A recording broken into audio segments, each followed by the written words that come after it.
So here you can see that I got some objects in my slide, and what I want to do is perfectly center it out. So in order to do that, what you can do is you can select the shape you want to center and then go to Arrange and then go to Center on Page. So there are two options right here. One is horizontally and one is vertically.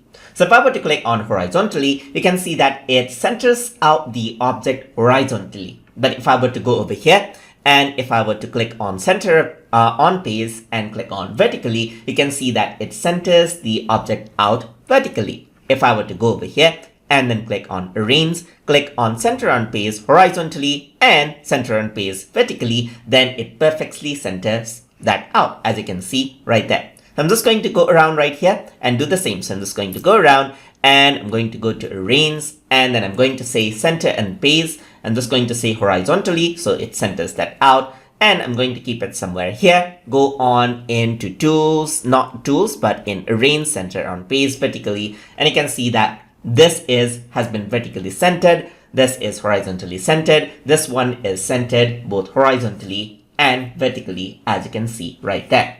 And that is how you can center align objects inside of Google Slides. So hope you guys learned something as always. And as always, please like, comment, share, and subscribe.